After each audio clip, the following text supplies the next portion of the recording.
There is a famous quote by Abigail Adams, "Let's not forget the women." So we won't. March is National Women's History Month, when we recognize all women and their accomplishments and deeds, whether in the home, business, or our community. The Berks Women's History Alliance is once again partnering with the Berks History Center to promote these women.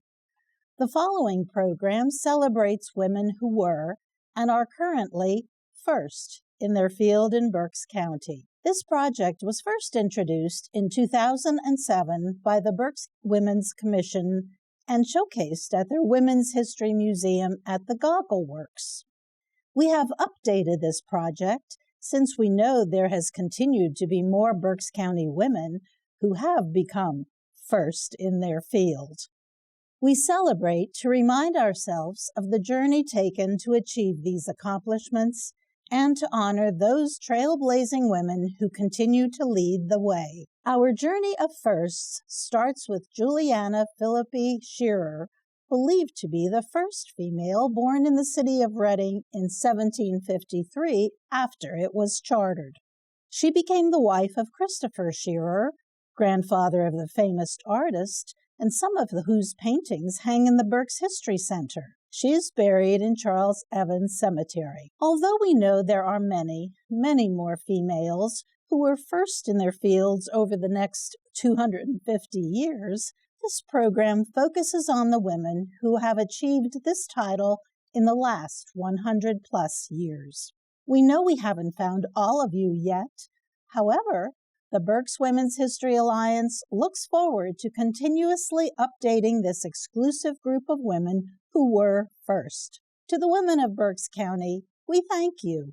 We can take great pride and satisfaction for your part in recording these accomplishments so future generations continue to see the best is yet to be.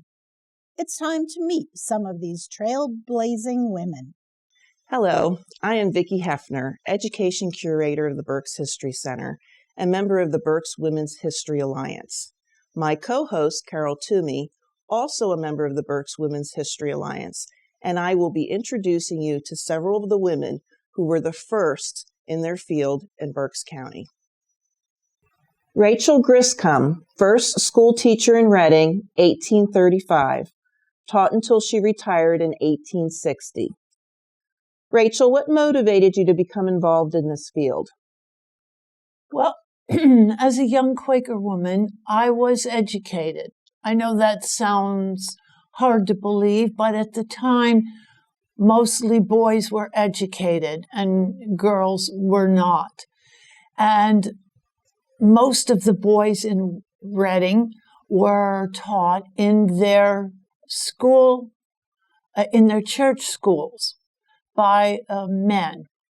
In 1834, when the Pennsylvania school law passed, it was said that all children in Pennsylvania in grades 1 to 8 had to be educated in public schools. I was a Quaker woman, and I knew how to read and write. And so I was invited to teach in the first school in Reading, which was held in the basement of a Universalist church in the South Ward.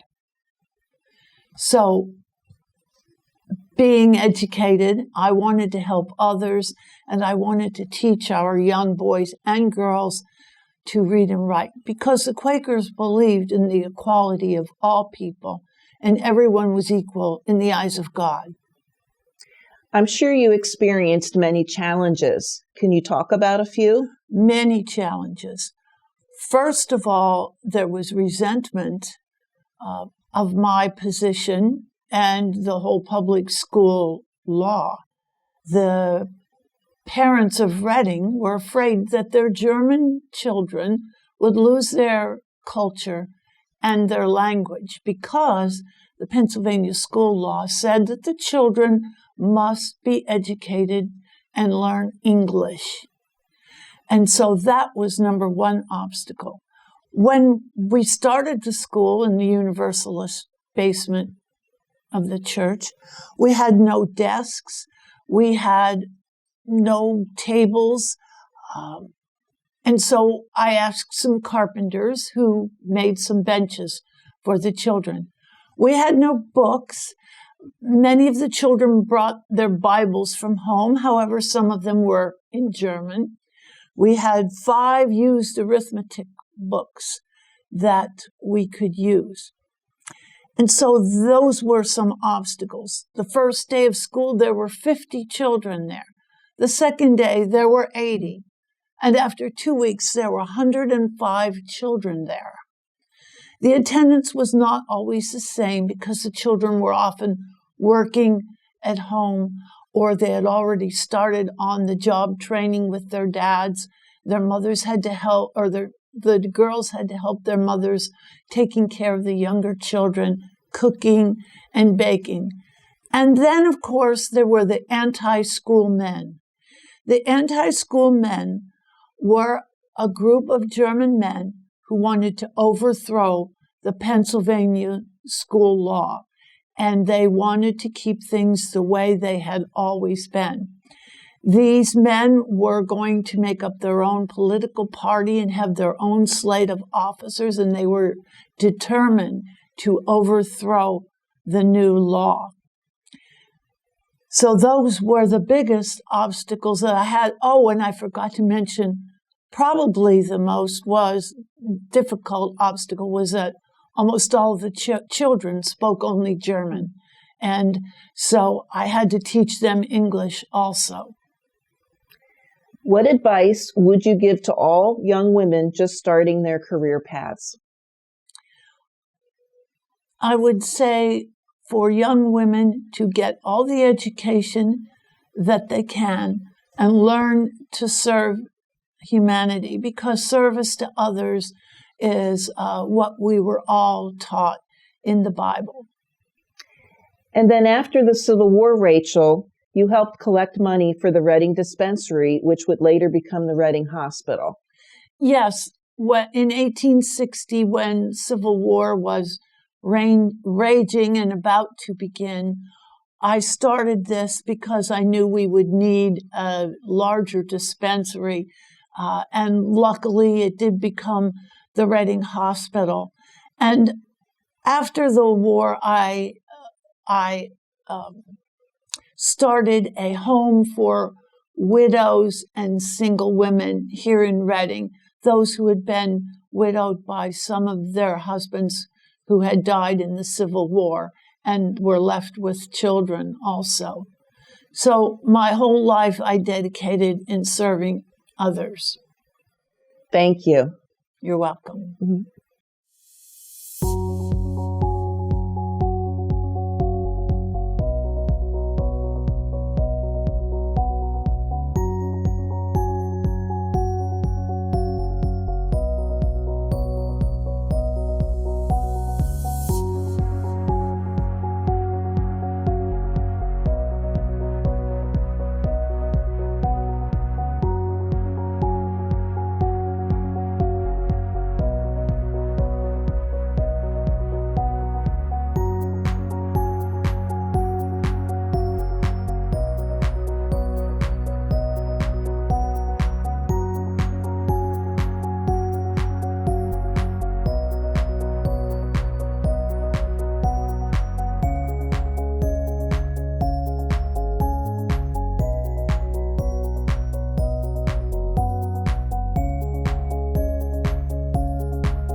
Bronwyn Gamble recently retired executive director of the Reading Public Library and the first female director of the library's history.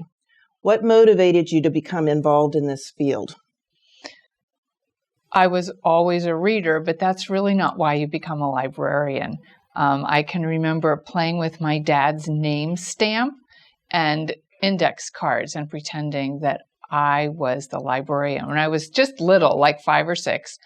I also worked in my college library, the Barron campus of Penn State, but never thought of it as a career until I lived in Quechee, Vermont, and my kid's school librarian left abruptly.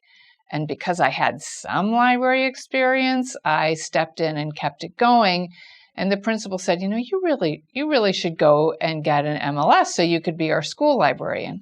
But in Quechee, Vermont, the closest was either Albany, New York, or Boston, Massachusetts. So that didn't happen until we moved to New Jersey. And then Rutgers was just an hour away, and I could actually pursue that.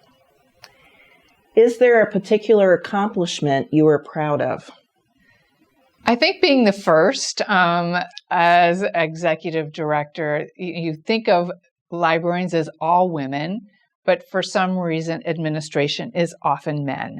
The library was established in 1763, so that's a long time to wait for that first.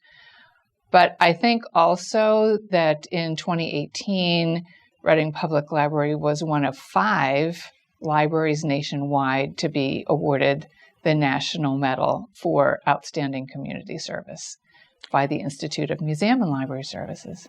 And what advice do you have for all young women just starting out their career plans? Don't be so concerned with what other people think of you and your path. I also think negotiate. Women aren't very good at asking for what they deserve and need. And be a connector, not just a networker.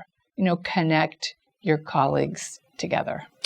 And did you receive any female support, mentoring, or opposition? I received great female support from school librarians, from the head of the Library and Information Sciences School at Rutgers, which was Betty Turok. She was also the president of the American Library Association. And just, encouragement, even from my coworkers, that, yes, we believe in what you're doing and we're happy with that.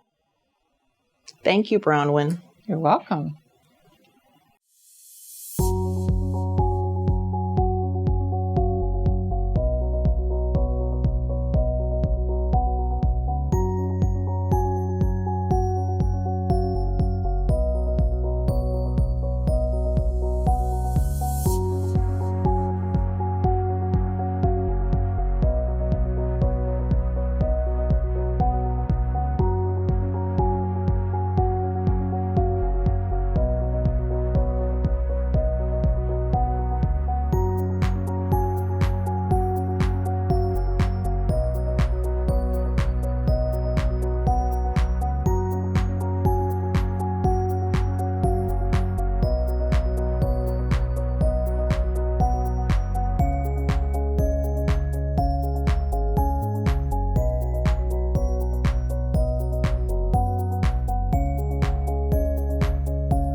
Welcome Rosa Julia Parra, business leader and community volunteer, founder and editor of Palo Magazine, the first bilingual magazine in Berks County, also owner of Palo Homes, LLC, and owner of Palo Graphics. Welcome, Rosa. Thank you. Thank you for having me. What motivated you to become involved in the journalism field? It was very odd. Normally, sometimes you hear people say that they've known since they were 5 years old what they wanted to do. That wasn't my case. I actually worked in banking for many years, probably up to around 36 or 37 years of age. I went to take my mom out to eat for Mother's Day at a restaurant that my brother owned. And when we were there, I meet the DJ, and the DJ there saw that I was reading a book or a magazine in a bar restaurant. And he said that was the oddest thing that he'd seen in all his years of DJing. So he said to me, I would love to do a magazine one day. And I said, I would like to do a cookbook. And he said, well, maybe we should get together. So he gave me his number and I gave him my number. He said he would be calling me. And then he pitched the idea of doing a magazine to me. It was not my idea. I always say I stole it. He was a complete stranger, and that stranger became my husband. So we call Palo Magazine like our baby because we did this together. We started this project together. It was his idea for a while. He kept pitching it to other people. No one paid attention to him. And they said, oh, that's kind of hard to do. And I just thought it was a wonderful idea. The Latino community didn't have anything here as a resource to read like this. So the magazine actually started in Spanish in the beginning. And then one day, probably about a year and a half after or two, someone that I saw in the street, a lawyer, said, I like this magazine. It's beautiful, but I don't understand it. It's all in Spanish. How would I advertise if I don't know what content you're putting in here? And I thought, you know what? I'm from Berks County. Why? And I'm fully bilingual, grew up with both cultures. Why not make the magazine for everybody? And that's when I did the transformation over to a complete bilingual magazine. So banker for almost 20 years. Yes. Founder of a bilingual magazine. Yes. And now you're flipping homes. And I'm flipping homes now too. They say don't keep all your eggs in one nest, right? So, and COVID, I think, has taught us too. Sometimes you gotta mingle in a little other thing because you never know. You could have a business or something that completely shuts down. And so it's good to have a little bit of investment, a little bit here and there. So, and probably in a month or so, I'm purchasing 2 properties in Puerto Rico. And I believe if everything comes out the way I'm planning, I should be starting 2 Airbnbs in Puerto Rico as well. Mm-hmm. So I'm mixing it up. I'm getting older and I'm thinking, hey, I got to move. I got to make up for all the time that I sat in a cubicle. Rosa, you mentioned first starting out as a Spanish magazine, and then an obstacle was advertising. And then you became a bilingual magazine, so you could do it in English and Spanish. Were there other obstacles that you encountered? Yes, there was various obstacles in both cultures, the non-Latino and the Latino. For example, my husband would go to see a client, and then when I would go later to follow up with that client or pick up a payment or so, I would run into some mail that would say, well, I'm not dealing with you. I'm dealing with your husband only. And I would say, well, it's my magazine. He's helping me because in actuality, it was my husband's idea. But 6 months after he did it, he thought, maybe we shouldn't do this. I already lost it, whatever. But I didn't. This is where I saw my passion to write and express myself. So it became my baby. And so I had to deal with that, like in the Latino culture. Even though it was a little bit easier because he's a radio personality, people knew him and trusted him. But so it took me a while. And I came from sitting in a cubicle, no one knew me, where my husband was locally known being on the radio. So, I understand that there was a trust factor there as well. But also in the non-Latino side as well, I think advertising could be a lot better. I think I should have a lot more advertising than I even have today. I still think there's a barrier there. I don't understand what the barrier is yet, and I'm working on that. But it's been successful. I'm on my second child that I'm putting through college. I took a leap of faith. I was working full time in a stable company, and I went no insurance, no nothing. I really took a leap of faith. And sometimes we don't do that. We're a little scared. So you deal with these things. You don't even realize you're dealing with these obstacles. But when you're committed and you want to do something that no one's done before, you just keep muddling through. You just do it. If you're passionate enough, you won't stop. No one's going to stop you. And please tell me, Rosa, when was the first issue of Paolo? What year? I believe, if I'm not mistaken, it was May of 2010. Mm-hmm. Yeah. Did you receive any female support, mentoring, or opposition throughout your career as a magazine editor? It's really hard because when you go to someone else, when you live in a smaller town, you go to somebody else who has another magazine. They might see you as competition, and that you're coming to them to steal all their answers.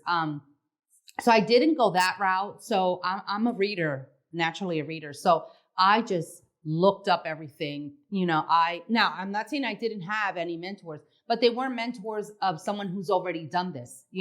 I almost think that I am the first Latina to do a bilingual publication. So I didn't have that mentor to look up that way, but there's so many women in the community that are doing other things, and they don't mind giving you advice, because sometimes it's not another woman that does a magazine. She might know a little bit about business, or Rosa, hey, your ads, you might want to try to sell this. So I always got those tips from women, which were great. You could work at a factory and give me a good tip about running my magazine without even realizing it. There's many, I've had women. Well, my next issue for March is going to be on women. And instead of doing professional women, I'm going to go out and interview women from factories, because I think they're almost like the forgotten heroes that go home and work and come home and do the same. And maybe they want to do something different and they feel stuck, or, maybe they stay there because they have good pay, or maybe they don't have self-esteem. So that's what I'm going to do this month, because I kind of felt like there's something missing. And without me realizing it, I was just picking the professional women that already show up in 50 million places. So sometimes it's good to go to people like my mom or somebody like that never was a professional that field, but she sure did know how to cook and take care of us. And sometimes we need to applaud those women as well. We need to lift their spirits as well. And if you could give any advice to a young woman starting out in this career, what would you say? Oh my goodness. What would I say? That I'm only going to tap a little bit on that, because there are so many things I could say. But one of them is, sometimes we have so much fear in us. And sometimes that fear could be instilled, with all due respect. It could come from your grandma. It could come from your mom. Innocently, though. Not that your grandma or mom don't want to see you prosper, but sometimes they might say like, oh, well, you know what? I think it's better if you get a stable job. And I think, at least you have benefits here. And I think we need to follow that gut feeling that you have. And if one time I remember when I got laid off from the bank, somebody said, hey, Rosa, you should get into nursing. They pay really good. I said, what would I do there? Because that was not my thing. I said, if I see blood, I'll probably pass out. I would not be a good nurse. Also, there's different things that, I feel that you need as a nurse. So my advice would be, follow your passion. Follow something that you're good at. If you've been doing makeup since you were a little girl and you're good at it, and all your family said, that's probably most likely your calling in some way or shape. And don't get discouraged. So I think we have to dream bigger, and you can still do what you love. Nowadays, they can invent their own sneakers and become millionaires and still be in that field. Go to colleges, talk to students. I mean, there's just so much. I think the only person that puts a stop to your dreams is yourself. I think we like to say, well, my mom doesn't allow, or my husband or my brother. I don't think that's true. I think that's an excuse that we use as humans to not put that extra oomph and do extra work. So I think that we all have that in this. We just have to really dig in there and be consistent with it. Rosa, certainly you're a first female in Berks County. If you had any parting words to say, what would it be? I would have to say, as I said before, keep pushing. Yes, you can. You can do this. And sometimes you don't need a mob of people behind you to help you. You have to believe in yourself. And yes, you can. You can do it. And in Spanish, we say, si se puede. Thank you. You're welcome.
Karen Miller, outstanding career in city and state government.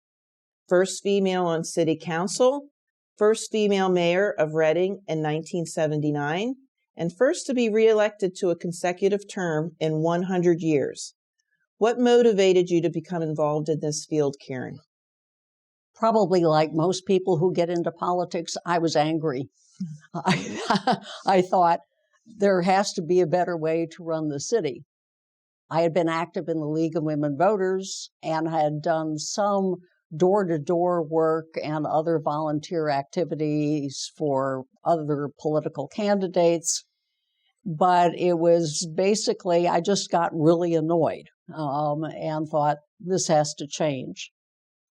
There was also somebody, Sam Calderon, who knew politics well in Reading, and he said it's about time that a woman be able to run and win for city council. But that was difficult for me because from the external part, I was not from Reading. I lived in Reading all of 4 years. I was practically unknown to everybody outside the 8th Ward, which was teeny tiny up against City Park. And there was no money available practically. And so I thought, and I was a woman. But it was 1975 and times were changing. So I decided to run. But then I began to think, oh, this is terribly expensive, and a lot of it's going to have to come out of our family money. So I was thinking of dropping out of the race even before I really got into it, when I found out that my husband had bought 2 billboards, well-placed billboards, and I was too frugal/cheap to say that we're going to throw that money out the window, so I guess I better run after all. So that's what I did. You had a lot of obstacles to overcome. Are there any others? Well, let's see. I was a woman. I wasn't from here. I had a small child. And the party structure wanted me to wait my turn and not run against incumbents. I addressed them. I was very happy to be a woman, so I wasn't too worried about that. I recognized that could be a problem, but it could be a positive because it was 1975 by this time. I wasn't from Reading. I addressed that by making it part of my pitch. I would say, my husband and I were not lucky enough to have been born in Reading, but we chose Reading as our home, as a place to raise our family and live out our years in safety and dignity. Ta-da! Okay. Then, as far as the party structure, I simply ignored it. I did, however, talk to all of the committee people to show them respect because I was a committee person by that time. But as far as taking orders from any of the party officials, no. So your position in city council led to your mayor run? Yes. It was amusing since the members of city council were in charge of various departments. One of the members of city council was called the mayor. There were 5 members of city council, one of whom was called the mayor. The rest of us were assigned to various departments. They couldn't see that I was going to be in charge of the fire department.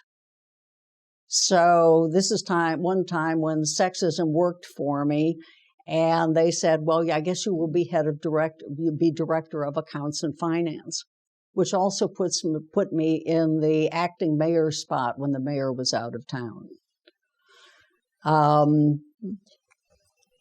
I ended up opposing other members of city council on occasion, but basically I just liked working with them.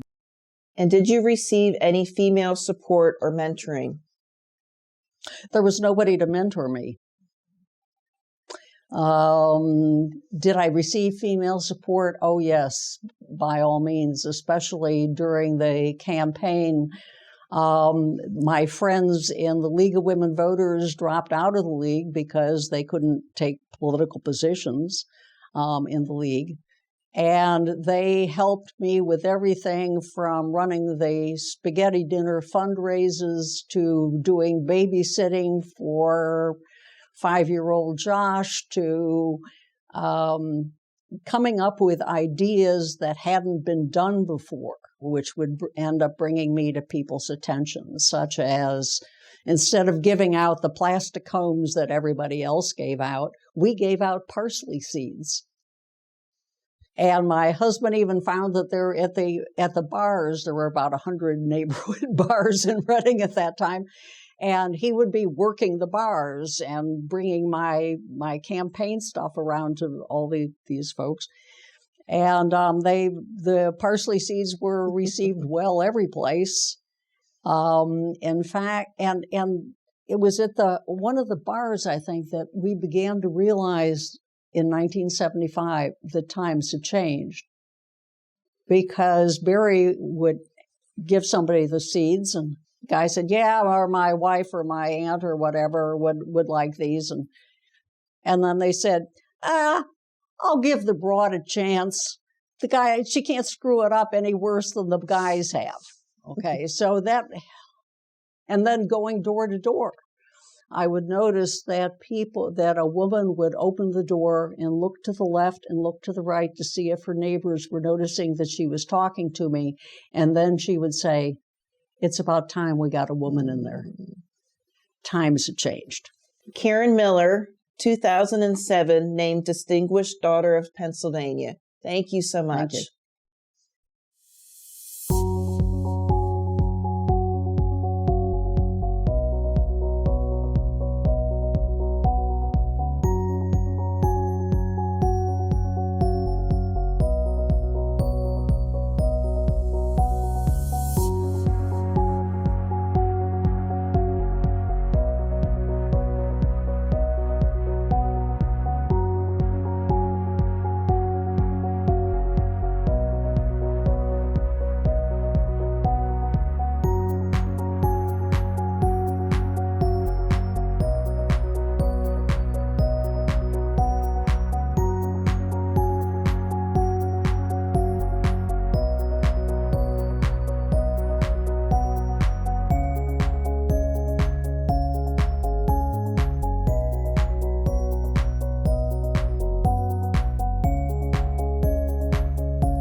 Hi, I'm Carol Toomey, here with Dr. Courtney McKay Stevens.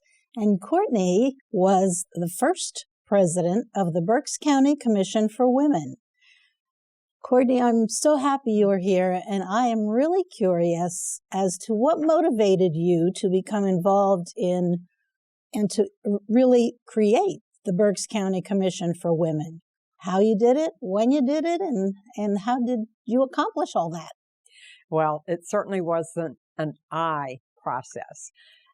The Commission for Women was built on the community base of the women's organizations in this area coming together in, I would say, a decades-long process of developing unity among themselves to give leadership to women in this community based on the political system.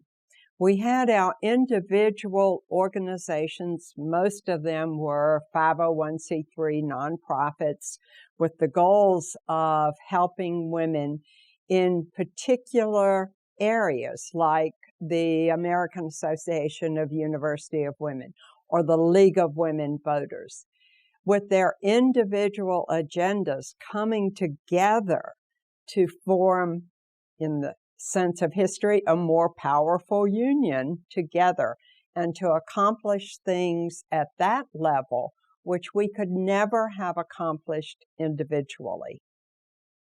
Well, you certainly have accomplished a lot for women because you are truly an advocate for women's issues, especially in your professional career as a professor of nursing at Alvernia University. You've always been women's health has always been very important to you.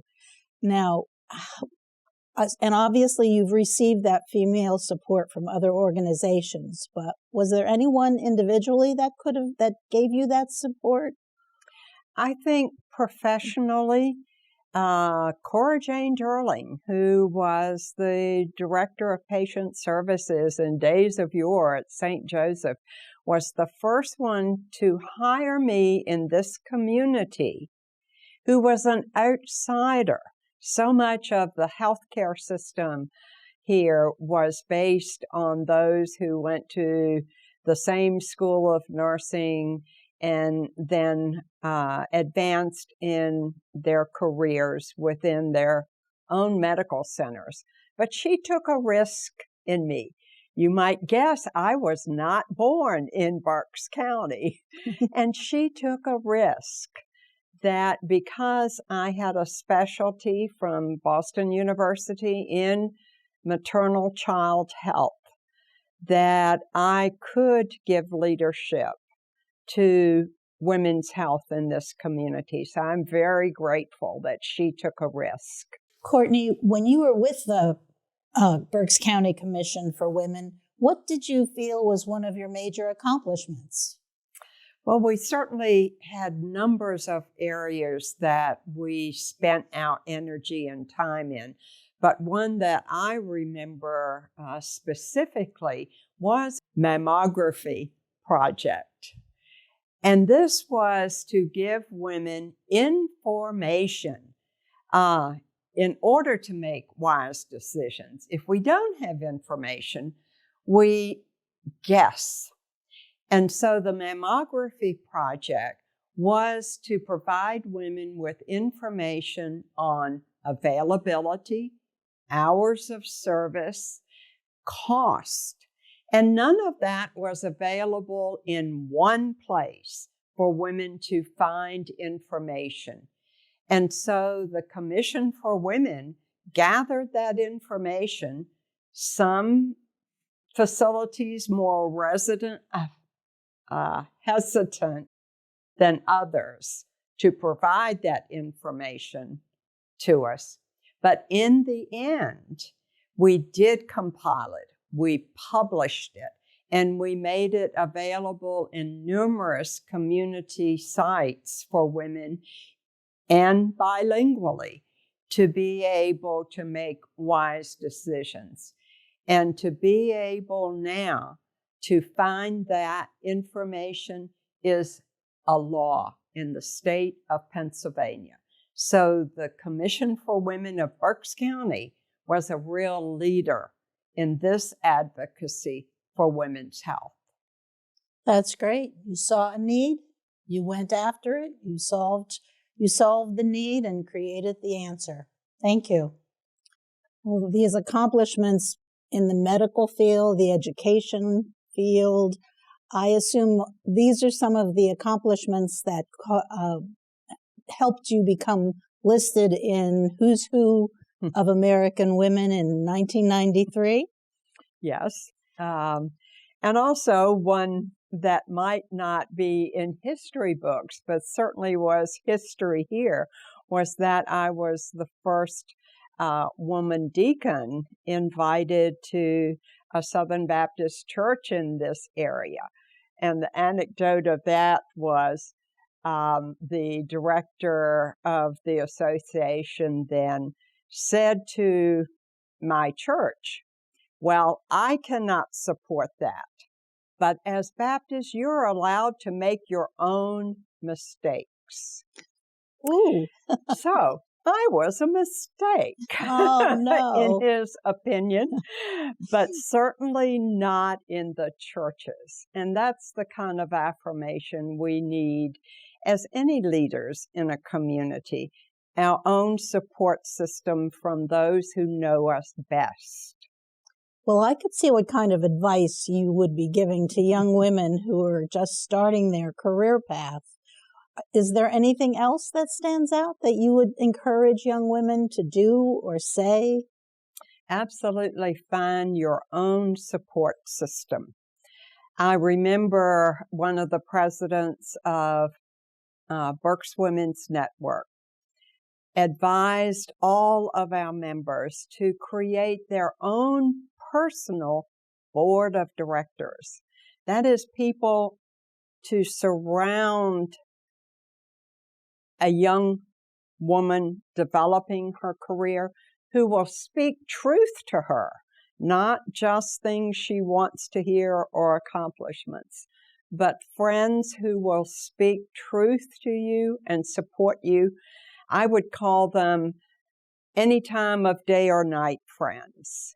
When you need support, need validation, and need wisdom in making decisions. So both personally and career-wise. And those may be two different groups of people, but with always the agenda of helping an individual advance. Well, you certainly have had a lot of support in your advancement. Could you imagine that you ever had any opposition? Oh, my goodness, yes. I would say probably more opposition over the decades, because when it's described as cutting edge, there's a bleeding edge as well.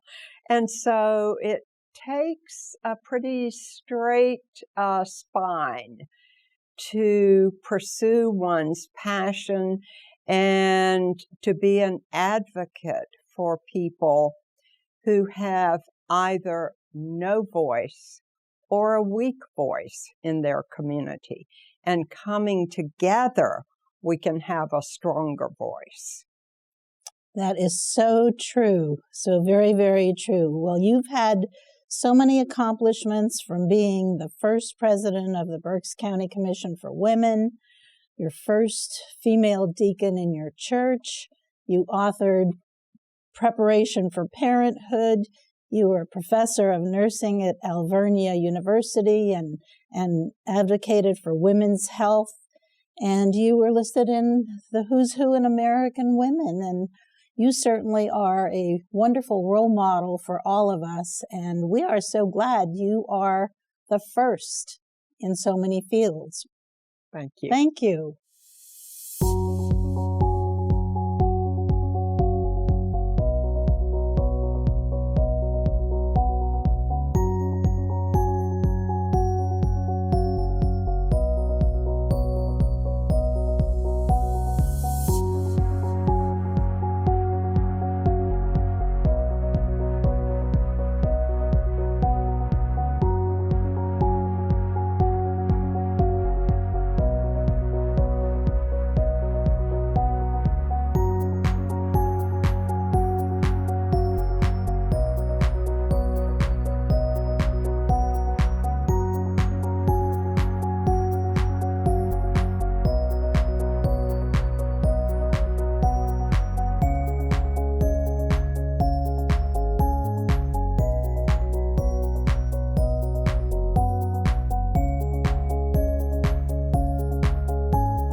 Welcome, Beulah Boots Fair, first female president of the Board of Trustees of the Berks History Center, also the founder of Antietam Lake Friends, and also the Friedman Gallery. Welcome, Boots. How are you? I'm fine. And you, Vicki? I'm doing really great. This is a lot of fun. Tell me, what got you motivated in the history field, the museum field, and what started you here at the Berks History Center? Well, I think what really started me was my family. They were always very interested in the history of Berks County. And I guess somehow or other I came in here to volunteer as a docent. Well, we called ourselves tour guides then. We weren't fancy docents, we were tour guides. And then we started a whole group. We had about 15, and it was a very dynamic group, and we were giving tours all the time. And what really pleased me is that this fourth grade school children in Reading could come every year for a tour. And I loved giving the children tours. They were enthusiastic and cute. And they'd come down the steps and they'd see the covered wagon, the connoisseur wagon. Oh, they were just amazed at things. And then they would take them in the hands-on room, and they would have fun playing. So it was a great tour, I think, for them. And then that led to you being a trustee for the Berks Eventually, History I Center? became a trustee, and then eventually I became the president. I was the first woman president. First female president of the Berks History Center. That's right. And what obstacles did you encounter being the first female president, if any? I don't think I encountered any problems. Everyone just accepted it, because I've been here that long, and we were all working together. So as a woman, I felt no problem whatsoever. And you're also involved with Friedman Gallery. Tell us a little bit about that. Well, the Friedman Gallery is at Albright College, and it was built, let me see, I had it around, I'm not quite sure, in the late 80s. And it's a magnificent gallery. It's devoted to contemporary artists. Doris Friedman had gone to Albright College, and she is the one that financed the building of the gallery. She was very instrumental in New York City, the Friedman Foundation, and doing art outside of art in New York City, painting a lot of buildings and putting sculpture around the city. So I invited about 10 of my friends, and they invited their friends. So we became the Friends of Antietam Lake, Friends of Friedman Gallery. And every time they had an opening, we'd have a reception. We had many receptions for the different artists. We did fundraising in private houses. We had speakers. And we felt we did a great deal of service to the Friends of the Friedman. We worked very hard at it. We called ourselves a think tank. We sort of get together and just think what we could do. So it was very satisfying. And Albright's a wonderful college. Boots, you're first in museum field as the president of the Berks History Center, a first with the Friends of Antietam Lake. That's right. And a first with the Friends of Friedman Gallery. Yeah, isn't it amazing? It's amazing. Can you give any advice to young women today figuring out their career paths? Well, if you believe in something, go for it 100%. There are so many opportunities for young women. And I was just fortunate that these came my way. But never be bashful. Just try your best. And have a good group of friends around who help you. Thank you, Boots. Thank you, Miss Vicki.